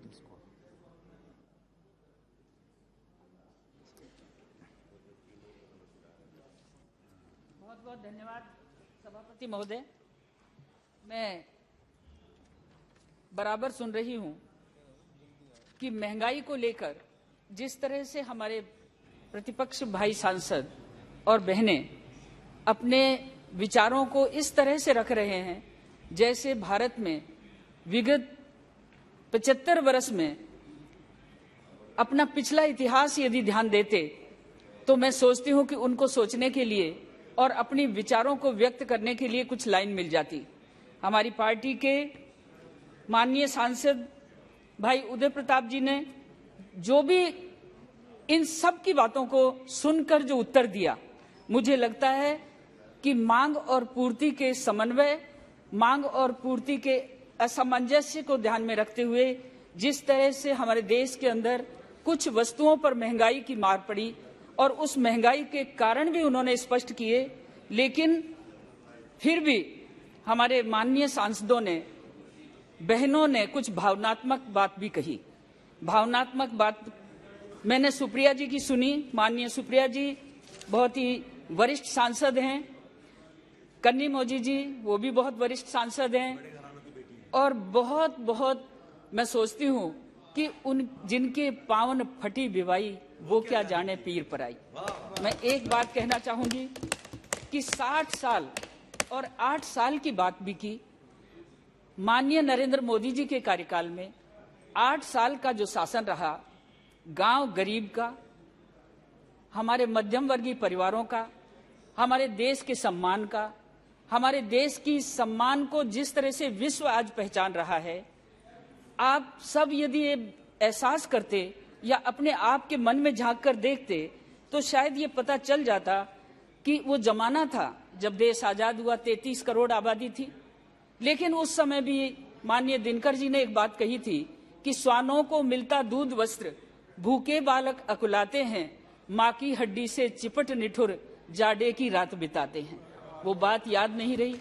यदि वो बात याद रहती तो 60 साल और 8 साल, माननीय नरेंद्र मोदी जी के 8 साल बेमिसाल प्रगति की हमें झलक देते हैं। हमारे राष्ट्र का सम्मान, हमारे गरीबों का सम्मान, और मैं तो यहाँ तक कहना चाहूंगी कि आज कोविड महामारी के बाद भी हमारे देश की अर्थव्यवस्था को जिस तरह से उन्होंने संभाला, उसका एक छोटा सा उदाहरण है कि मई 14 के बाद पहली बार अप्रैल 2022 में महंगाई की दर 8% रही। लेकिन 8% दर को यदि हम नेगेटिव मानते हैं तो मैं उनको ये याद दिलाना चाहती हूं कि 2009 में 12% से ऊपर चली गई थी, और उसके बाद जब हमारे नरेंद्र मोदी जी ने, यशस्वी प्रधानमंत्री ने अपना कार्यभार संभाला, तब 13.50% आपकी दर पहुंच गई थी। और ऐसी स्थिति में हम बढ़ती आबादी, घटते संसाधनों का यदि संतुलन देखें तो इस कोरोना काल में जिस तरह से इस राष्ट्र को संभाला गया, सारी दुनिया उसके लिए दांतों तले उंगली दबाती है। आज हम सब बिना मास्क के बैठे हैं।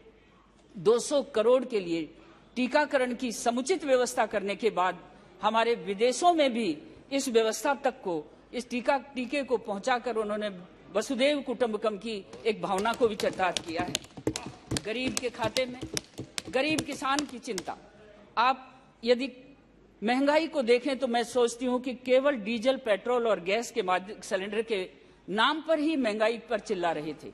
अभी जितने दिनों तक हमारा सत्र प्रभावित हुआ, तख्तियां लेकर जो बैठे हुए थे, गैस के सिलेंडर का लेवल लगाकर, रेट लगाकर जो संसद व्यवस्था को प्रभावित किया, इनको झांकना तो चाहिए कि जिस समय आपने सरकार छोड़ी थी उस समय यदि सिलेंडर था तो 1241 रुपए में था और 423 रुपए उस पर सब्सिडी थी, जिसके कारण आप हलवा खा रहे थे। लेकिन सब्सिडी को जिस तरह से हमारे यशस्वी प्रधानमंत्री जी ने सब्सिडी छोड़कर, गैस की सब्सिडी छोड़ने का आह्वान किया, उस समय गरीबों के लिए आज 9 करोड़ गैस कनेक्शन फ्री में मिले।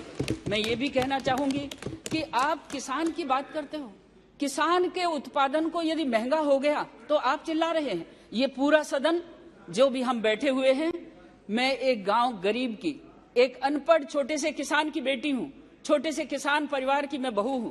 मैं जानती हूं कि किसान के उत्पादन का दाम जब उसे अच्छा मिलता है तो उसके चेहरे पे रौनक आती है।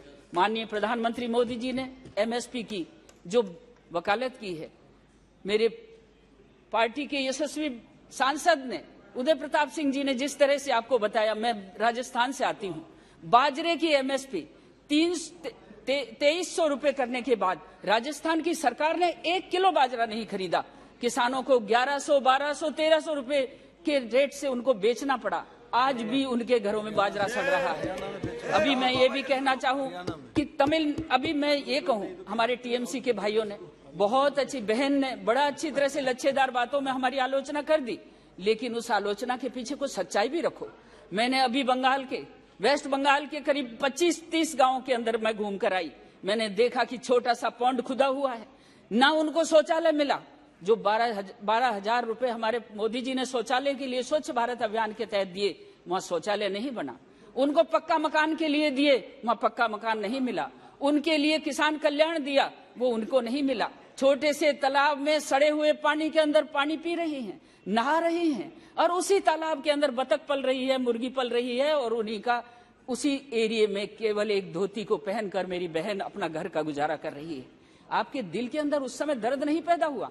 आप रहते हैं महानगरों में, आपको जिस 20 लाख 25 लाख की आबादी ने चुनकर भेजा है, उनमें से गरीब कल्याण के लिए जो भारत सरकार की कल्याणकारी योजनाएं हैं, क्या वहां तक पहुंचाने में मदद कर रहे हैं? यदि मदद करते तो आज पार्थ जैसे मंत्री के घर के अंदर कूड़े की तरह नोटों का ढेर नहीं मिलता, कूड़े की तरह नोटों का ढेर नहीं मिलता।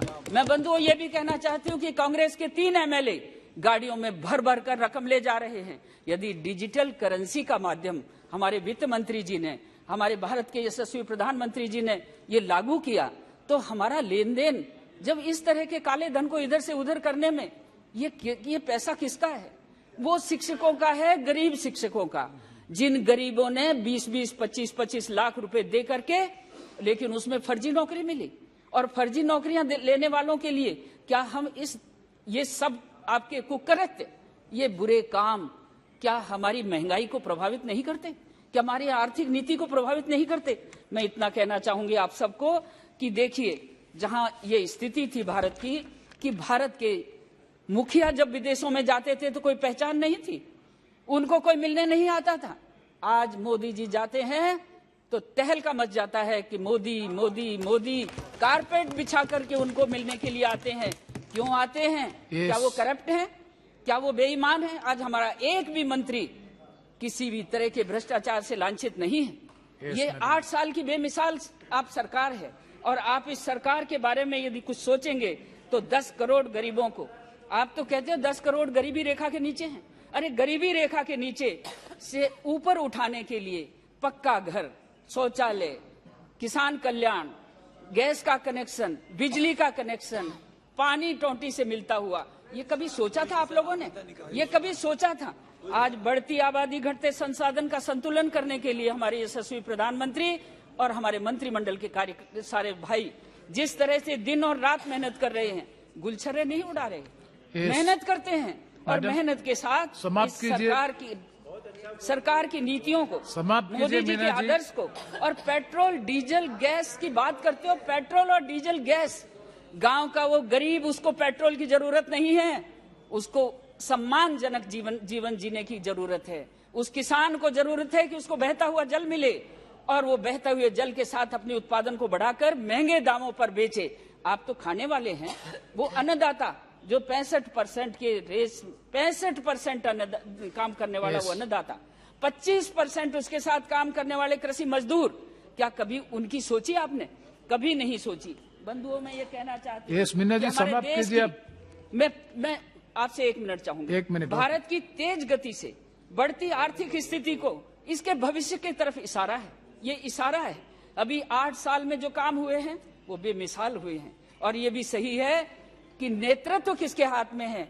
एक ऐसे इंसान के हाथ में है जो गरीबी को जानता है, जिसने चाय बेचकर गुजारा किया, सोने के महलों में नहीं रहे। आज जिन लोगों के हाथ में 60 साल तक राज रहा, उनके बाथरूम में सोने की रीप लगी हुई है। ये आप जानते हैं अच्छी तरह से, उनको नहीं इस बात का एहसास। मैं कहना चाहूंगी कि 2014 में केंद्र ने नरेंद्र मोदी जी की सरकार आने के बाद देश में की जनता को उच्च मुद्रास्फीति की दर से निजात दिलाने के लिए, मैडम, आप ये देखिए कि रिजर्व बैंक के साथ 20 फरवरी 15 को एक मौद्रिक नीति ढांचा करार हस्ताक्षर किए। इस समझौते के अंतर्गत ये तय किया गया था कि देश में उपभोक्ता मूल्य सूचकांक आधारित मुद्रास्फीति की दर 2016 में 6% से नीचे रही थी। और आपको मैं कहना चाहती हूँ, उक्त समझौता देश की मुद्रास्फीति के लिए, भविष्य के लिए एक मील का पत्थर है, जो निस्संदेह हमारे वित्तीय व्यवस्था में, और जिस तरह से आज महंगाई की दर के ऊपर केवल डीजल, धन्यवाद मैम, धन्यवाद, पेट्रोल गैस करके इस एक मिनट मैडम पड़ेगा। और मैं आपको कहना चाहती हूँ कि पेट्रोल के दामों में देश, हमारे देश की बात करते हो, सैकड़ों देश ऐसे हैं जो अभी भी, जिसमें 15 देश ऐसे हैं जो रो रहे हैं, गाड़ियां जिनके घरों के आगे छोड़ दी गई हैं। आप सोचिए, भारत में कोई ऐसा नहीं जिसने अपनी गाड़ी को petrol. Sir, thank you very much, sir, for giving me. Sir, thank you very much, sir, for giving me this opportunity. Sir, the whole nation is worried on this roar of prices on essential commodities, including food items and that kind of things. The only question before us is, what exactly is the reason for all these things, and how to address this burning issue of our country? So government is trying to hide in a safe zone, saying that it is an after effect of COVID-19 pandemic and then impact of Russia-Ukraine war. And they even say that it's a global phenomena. That also is one of their arguments. Up to an extent, Russia-Ukraine war and COVID-19 must have an impact on this. We are not denying. But at the same time, if we make a meticulous study, we will be able to understand that Indian economy was clearly showing a downward trend even much before COVID-19 and Russia-Ukraine war.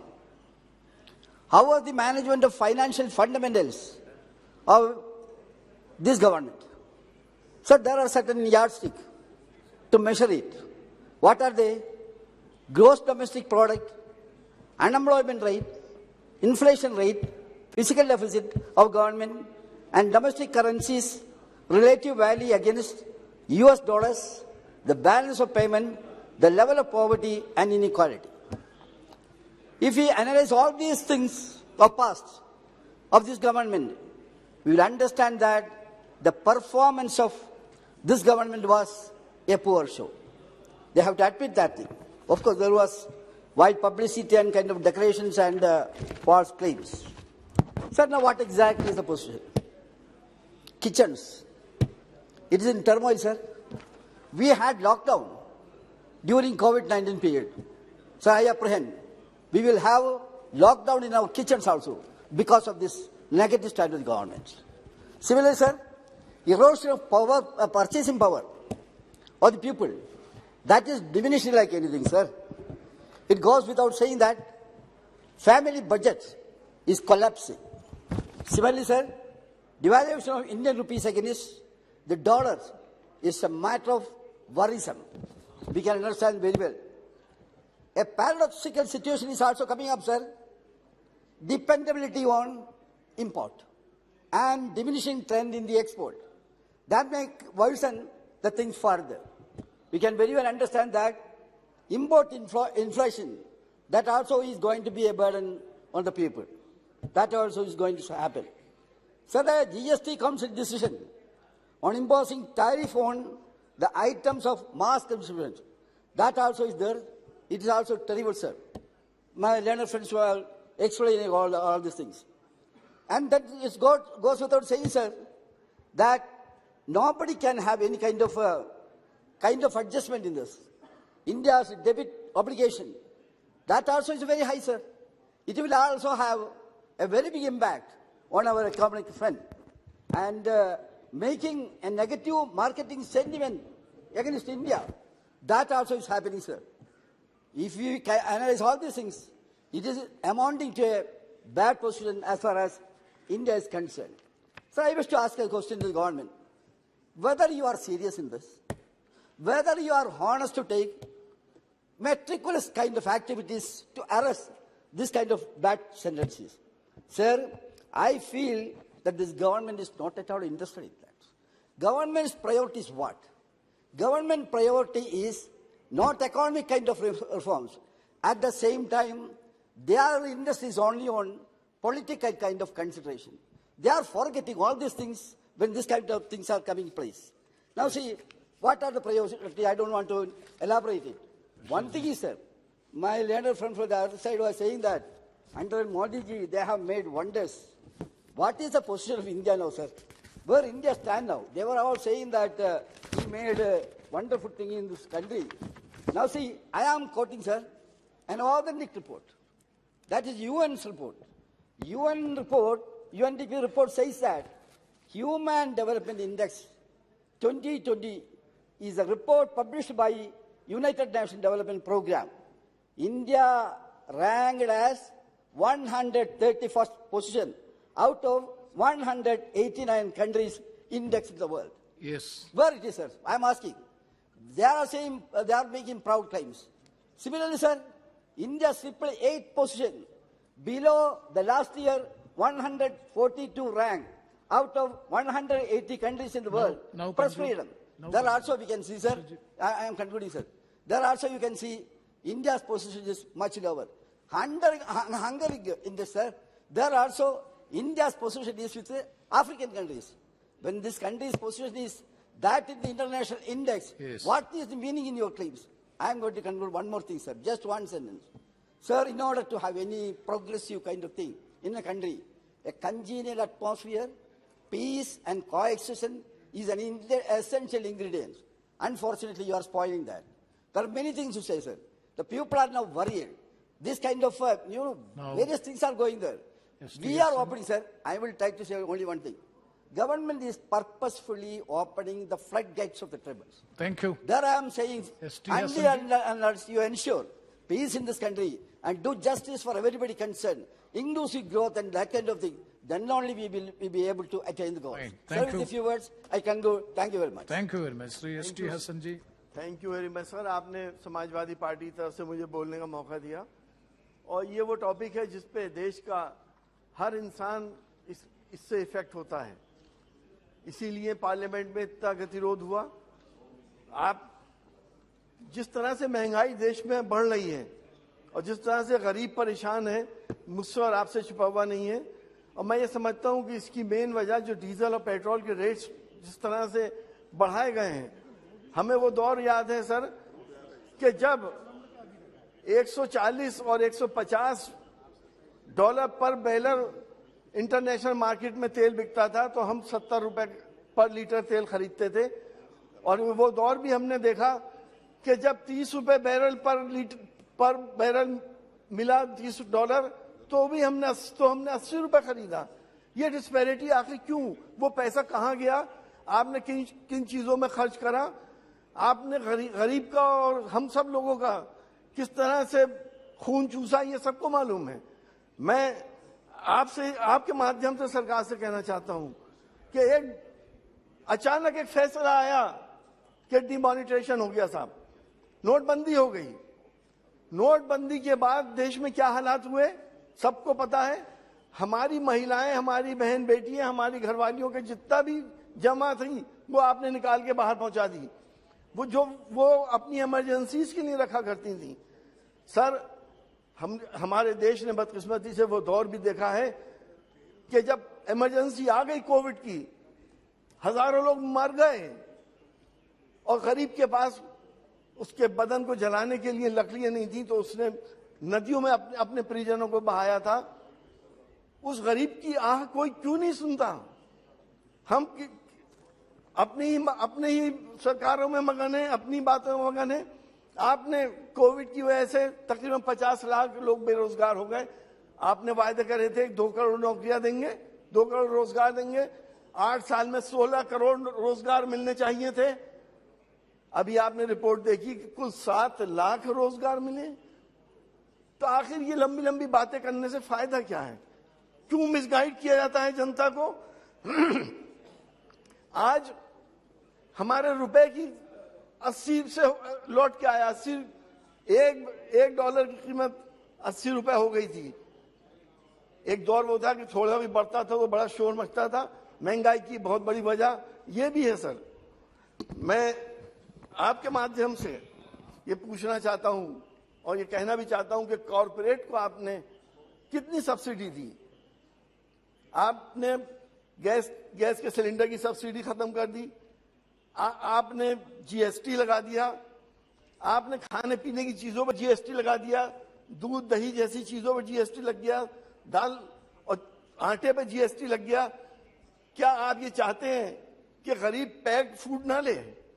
और market का सबको मालूम है कि जो खुले में बिकता है उसमें कितना एडल्ट्रेशन होता है। मुझे बताने की जरूरत नहीं है। और उस एडल्ट्रेशन की वजह से देश के अंदर किसी के गुर्दे फेल हो रहे हैं, किसी का जिगर फेल हो रहा है और किसी को कैंसर हो रहे हैं। क्या आपका इनडायरेक्टली आबादी को कम करने का ये भी एक तरीका है? पैक्ड फूड पे आपने इतना जीएसटी क्यों लगाया? और इन चीजों पे आपने लगा दिया जो गरीब की थाली में था। मेरी सरकार, आपके माध्यम से सरकार से गुजारिश है कि इस जीएसटी को फौरन वापस लिया जाए। सर, गरीब मरीज कैसे इलाज कराता मैं अच्छी तरह जानता हूं। अपनी बीवी का जेवर बेचता है, मकान को गिरवी रखता है, अपनी जमीन को गिरवी रखता है और अपने परिजन का इलाज कराता है। आपने 1000 रुपए कमरे वाले पे भी जीएसटी लगा दिया। अरे वो तो मर रहा है बेचारा, वो कैसे कैसे अपना इलाज कर रहा है। ये कौन सी इंसानियत है कि वो भी सरकार को टैक्स दे? इस वक्त देश के अंदर एक भी आदमी ऐसा बचा हुआ नहीं है जो टैक्स नहीं दे रहा हो। और इन्फ्लेशन के हालात आप देख रहे हैं। इसलिए मैं आपके माध्यम से मैं सरकार से कहना चाहता हूं कि बढ़ी हुई जीएसटी की दरों को फौरन वापस लिया जाए और डीजल पेट्रोल की कीमतों को कम करा जाए, इंटरनेशनल मार्केट के हिसाब से करा जाए। बहुत बहुत शुक्रिया। Thank you very much. Shri Jayant Sinha ji. बहुत बहुत धन्यवाद सभापति महोदय जी। आज आपने एक अवसर दिया है एक बहुत महत्वपूर्ण विषय पे कुछ बात रखने के लिए, और ये एक ऐसा विषय है जो सबसे जुड़ा हुआ है। और इस सदन का ये दुर्भाग्य है कि बहुत दिनों से हमारे विपक्ष के साथीगण वेल में आकर प्लकार्ड उठाकर इस विषय पे कुछ अपनी बातें रखना चाह रहे थे। तो हम लोगों को लगा कि जरूर कुछ ना कुछ इसमें बहुत बड़ी बात होगी जो आज ये लोग हम लोगों के समक्ष प्रस्तुत करेंगे। और बहुत ध्यान से सभापति महोदय जी, बहुत ध्यान से हम लोग बैठकर सब हम लोग साथीगण यहाँ सत्ता पक्ष की तरफ से हम लोग इन सब बातों सुन रहे थे। लेकिन सब वक्ताओं को सुनकर मैं बड़े दुख से मुझे ये कहना पड़ेगा कि एक जब हम लोग बचपन में स्कूल में संत कबीर का एक दोहा हम लोगों को सिखाया जाता था, वही कबीर का दोहा मुझे भी अभी याद आ रहा है। और वो दोहा क्या है माननीय सदस्यगण? वो दोहा आपको याद होगा, आपने भी जरूर स्कूल में पढ़ा होगा। बुरा जो देखन मैं चला, बुरा जो देखन मैं चला, बुरा न मिलवे कोई, जब दिल खोजा आपना, मुझसे बुरा न कोई, मुझसे बुरा न कोई। महंगाई देखने ये चले थे, महंगाई देखने ये चले थे, इन्हें महंगाई कहीं मिली नहीं। लेकिन अगर अपने अंदर देखेंगे तो वहां आपको दिखने को मिलेगा कि अगर हमें चिंता महंगाई की कहीं भी करनी है तो उनके राज्यों में करनी है। और ये सब मैं थोड़े विस्तृत रूप से मैं समझाने की कोशिश करूंगा। आपने महंगाई की बात की, आपने गरीबों की बात की, आपने कई आंकड़े प्रस्तुत किए। आपने ये भी कहा कि आंकड़ों से पेट नहीं भरता। सुप्रिया सूले जी ने, माननीय सदस्य जी बहुत वरिष्ठ सदस्य हैं, और बिल्कुल सही कहा उन्होंने कि आंकड़ों से पेट नहीं भरता है। मैं बताता हूं पेट कैसे भरता है। मैं जाता हूं पेटो पंचायत, मैं जाता हूं रामपुर पंचायत, मैं जाता हूं देहर पंचायत, मैं सब अपने जिले के पंचायतों में घूमता हूं। और मैं वहां जाता हूं तो वही गांव देहात के लोग कह रहे हैं कि हमारा पेट माननीय सरकार, माननीय मोदी जी ने भरा है। क्योंकि आज हर कोई को, और इतने महीनों से, इतने सालों से कोविड का जब यह आपदा आई, हम लोगों ने गरीब कल्याण योजना के तहत सबको मुफ्त अनाज खिलवाया और उनको जो जो उनकी जरूरतें थी वो हम लोगों ने उनको प्रावधान उनको हम लोगों ने करवाया है। और आज अगर आप गरीब की किसी थाली को देखिए, और ये सही है शायद आपको वो गरीब की थाली नहीं नजर आती होगी, लेकिन आप मेरे साथ दौरा करें, आप आए, झारखंड एक अति गरीब एक राज्य है, तो आप किसी गरीब की थाली को देखिए और उससे पूछे कि आज चावल के लिए तुमको क्या भाव देना पड़ रहा है, तो आपको बताएगा कि चावल आज आपको मुफ्त मिल रहा है। दाल भी आपको बहुत कम दाम में मिल रही है, बहुत मुफ्त मिल रही है आपको। अगर आप देखें कि सब्जी जो पहले 10-15 रुपए की मिला करती थी, आप जाकर हाट में, बाजार में, हाट में लिया करते थे, आज भी वो सब्जी 8 साल के बाद आपको जो 10-15 रुपए की मिल रही थी, ज्यादा 15-20 रुपए की मिलती है सीजन में। कहां सब्जी का दाम बढ़ा है? आप अंडा का दाम देख ले, आप आटा का दाम देख ले, दूध का दाम देख ले, हर वस्तु पे जो कंट्रोल इस सरकार का रहा है वो अतुल्य रहा है और अकल्पनीय रहा है। आपके समय ये बिल्कुल नहीं हो पाया। तो आज गरीब की थाली आंकड़ों से नहीं साथियों, आंकड़ों से नहीं, आज वो गरीब की थाली जो है वो वस्तुओं से भरी है, उसका पेट उनसे ही भरा जा रहा है, वो हम लोग भर रहे हैं। ये वास्तविकता है। आपको पसंद नहीं आई, आप महंगाई ढूंढ रहे हैं, महंगाई ढूंढ रहे हैं, आपको महंगाई मिल ही नहीं रही है क्योंकि महंगाई है ही नहीं। तो आम जनता के नजरिए से देखें, आप आम जनता के नजरिए से देखें तो स्पष्ट आपको नजर आएगा कि उसकी थाली हम लोगों ने भर दिया है। और ना सिर्फ हमने उसके लिए थाली भरी है, हमने उसको और भी इतनी सारी चीजें दी हैं। जैसे अभी बहन बताई, मीना जी ने बताया, बहन मीना जी ने बताया, अगर आप देखें तो आज गरीब के घर में हमने बैंक का खाता पहुंचा दिया, हमने बिजली पहुंचा दी, हमने शौचालय पहुंचा दिया, हम जल पहुंचा रहे हैं। वो पक्के घर में रह रहे हैं। जहां उनको पीड़ा थी कि अगर कहीं अस्वस्थ कोई हो जाए, अस्पताल चले जाए, आज उसको 5 लाख का हम आयुष्मान भारत के द्वारा स्वास्थ्य बीमा दे रहे हैं। कौन सी महंगाई जब 5 लाख का हमने इतना बड़ा उनको वरदान दिया है। और करोड़ों लोगों को आज सैचुरेशन मोड में करोड़ों लोगों को हम लोग गैस का सिलेंडर दे रहे हैं। और वहां माननीय अधीर जी मौजूद हैं, उनको मालूम ही है, सत्यपाल जी हैं, बीडी राम जी हैं, हम लोग सब लोग लोक लेखा समिति के सदस्य हैं। उसी लोक लेखा समिति में सीएजी के द्वारा बहुत गंभीरता से जांच हुई, बड़ी महीनता से जांच हुई, और उन्होंने हमें बताया कि जो उज्ज्वला योजना है उसके तहत जहां किसी को कोई गैस सिलेंडर नहीं मिल रहा था, सबको लगभग गैस सिलेंडर मिल चुका है, और आम तौर पे 3 या 4 सिलेंडर हर वर्ष लिए जा रहे थे। जिसके पास कुछ नहीं था